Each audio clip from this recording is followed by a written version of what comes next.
Consistent content. We always have our favorite YouTubers and streamers playing the same game, usually speedrunners or people in a private server with their friends messing around just for laughs before turning it into a job. And at other times, it was a different genre that other people watch, such as vlogs, challenges, which is probably organized, making of things, trading cards, which inflates the market, and even a makeup tutorial. Although despite that it can be easy to make, given that it's due to familiarity, because doing the same thing is easier than actually doing something new, according to most of us. There is a roadblock in terms of how schedule work via the activity in between making videos or streaming live, then later re-uploading it to YouTube as a full stream.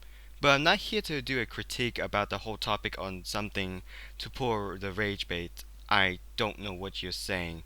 But what I'm trying to say is my plans when to rest Grand Theft Auto 5, which is the kind of a game that I stream on due to speedrunning experiences and videos that I've watched, and even at least learn those techniques to pull them off, but not all of them. Of course, you can just ask me to play Team Fortress 2 after the summer update return in 2024, but I would rather not waste my time dealing with the current state and the fact that you can't say anything negative about it. Anyway, here are some that I was supposed to plan on streaming or even recording one. Now look, you're expecting me to start the game, get bonus 100,000 credits from GT3 save file on my memory card, and then do some painful license to get them for the hot events. But actually, no. I'm a lazy Australian, or at least so when I go to the city, and then play some games at the arcade at 8 p.m. or later. I found some random cheat on the forums, then slap it on my GT4 Pinoche file. Then, BAM! I get all the licenses. But not only that, I also get the prize license cards from bronze to silver to gold. Before you ask, yes, I either watched someone doing the license for gold or simply did them myself. Though sadly I don't feel like stressing out just to get the license that I wanted. But please note, not all the times that I know advanced stuff on the harder to achieve licenses. As for the race events and leagues, here's my idea. Start up on special condition on both easy, one for the Cadillac CN and another was a RSC rally raid car, which you can use it if you want, but it's for credits until German Touring Championship. Then for the rest, I'll do the intended progression, unless if I want to say fuck it, I'll skip through. But here's the catch.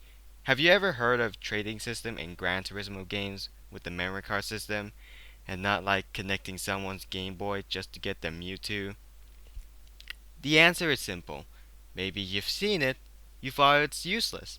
But here's how it actually works according to Gran Turismo 1 to 4. Instead of actually trading cards by swapping one in between memory cards, you instead buy their cars from the memory card store in slot 2, meaning that you can get cars that not only obtainable due to roadblock, but also duplicating the one that you buy, especially if you either accidentally sell your car, although GT4 automatically saves to prevent accidents like this, or you would just rather not waste too much time on getting 25% completion just to get the Minolta for the Gran Turismo World Championship.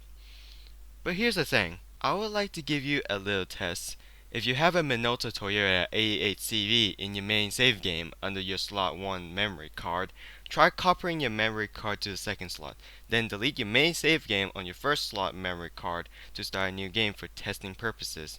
Then get bonus credits from GT3 save game and either do license with effort or just don't bother by having a cheat that immediately head starts with National to Super with bronze to gold prize cards.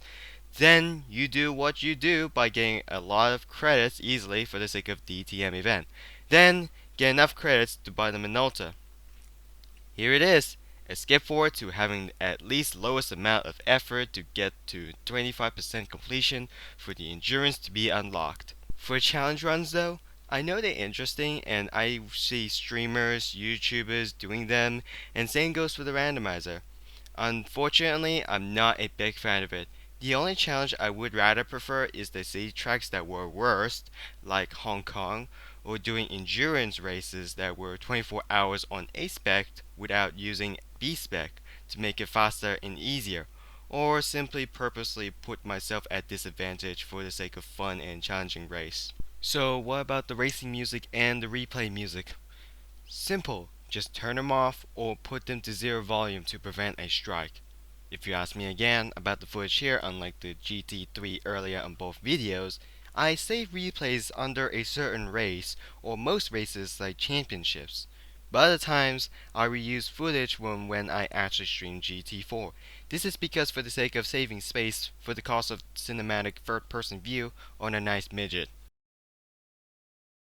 I know. You're assuming that I'm that fanboy hypocrite cultist that just randomly hates on any GTA games that isn't serious and realistic. But the only time I play different GTA games is if I feel like I wanted to take a day off from speedrunning. No, I'm not planning to speedrun GTA 4 and the DLCs apart from strats that I already know, such as picking up a Glock from the beginning with max ammo before the actual first mission you had to walk into the marker. If you see your favorite YouTuber or streamer playing GTA 5 or GTA Online, don't just randomly force them to play previous GTA games. You're making yourself look like a biased elitist. Just because of certain details and certain things that were made to be simplified for modern gen gamers doesn't mean you can force anyone to have your exact same view. Oh, and I don't learn to hate GTA 5. I just thought it's funny though. Anyway, back to the point on what I was supposed to play. First, the original, then the Ballad of Gay Tony, and then the Lost and Damned. Why this order? Well, the truth is that there's less missions than the third DLC, and some of the missions have ramped up the difficulty compared to the original GTA 4 by increasing numbers of enemies in the shootout missions. There's also set piece missions where you're manning the striker shotgun while Malk drives the PCJ or something. These types of missions were absent in GTA 4, which clashes in tone between the gritty, realistic storyline or setting and over the top power fantasy missions. The Battle of Gay Tony does keep the over the top style missions and even outdo the Lost and Damned at times, but also embracing the 3D universe over the top vibe in its storyline and setting that were missing in 4 and the Lost and Damned. Characters like Yusuf Amir will obviously fit right into the 3D universe GTA game.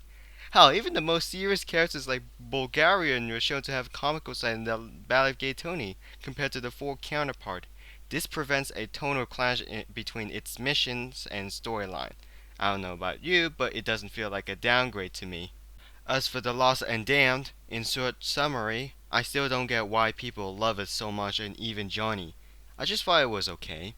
Even if I did play The Lost and Damned, just don't expect me to say, wow, it's the best DLC. It still clashes in tone in some missions.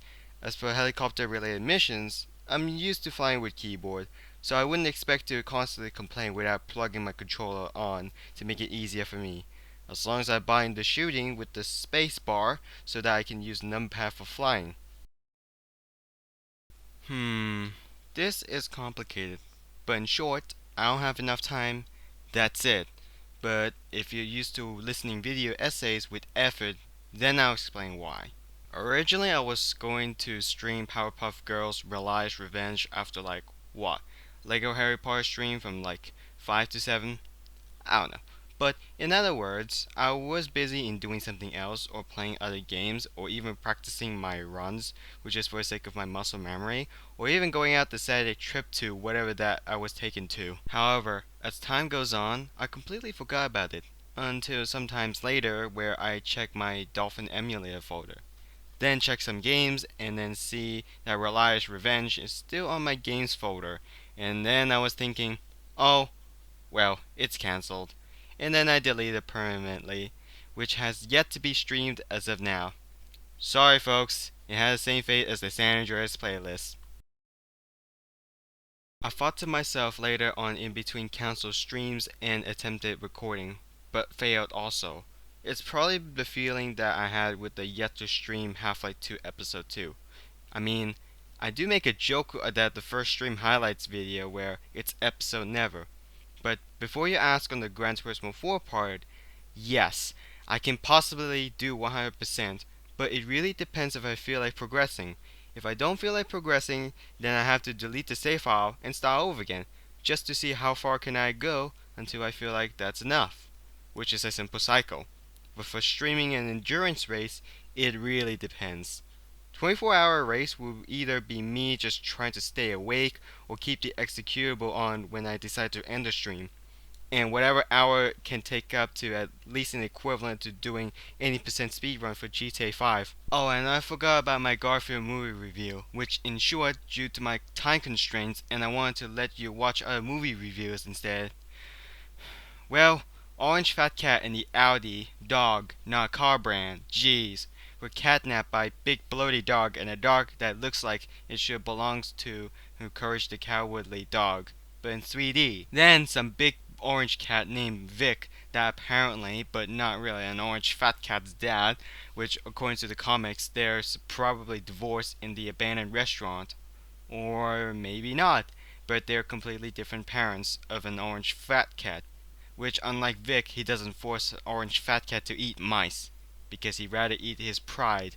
Then a milk heist came down from the angry bull, which is borked. Then, it turns out that cat, I forgot her name, but remember, spoiler alert, do not tell anyone who didn't watch it, she wanted to murder Vic, because she was abandoned by Vic for reasons that she gets seriously offended. Boom, boom, boom. I don't know why is that. I don't know why it was necessary. Okay, whatever. Back to script. Where was I? Oh yeah. Same for everyone else who was also abandoned by Vic, but thankfully forgiven. Then, train sequence that feels like a boss fight from whatever games that you play. Then here comes a deal that feels like training important stuff. No, not the Coca-Cola with actual cocaine. That for that damn cow that the bull wants, then you know what happens. That romantic music, which makes me deeply uncomfortable. Then that's it. Party's coming over. Then the end. That's all for the whole plot, according to me. But for my actual review, because I make a joke about the story, it's okay. The only thing that was good was the reference from the comics. But there's no purposely bad drawn Garfield being called Garfield, you fat cat. You are so big and fat. Why are you so fat? I eat, John, is what I do. Oh yeah, the whole movie feels like reading a comic with extra steps. But at least they've shown the cat flicks part, which is nice. As for what happened to Party Animals and the future plans of streaming it, I think I spend more time playing single player games than multiplayer games. No, it's not because I have no skill. It's just that it's too stressful to keep your muscle memory on trying really hard to kick everyone's asses who's having fun. I mean, I can say with the exception that I play local versus at the arcade, specifically the friends hang out together at Kingpin Night. But that's not the point on calling me out a hypocrite. Well, I think that's it for today's episode. I'll see you all next time.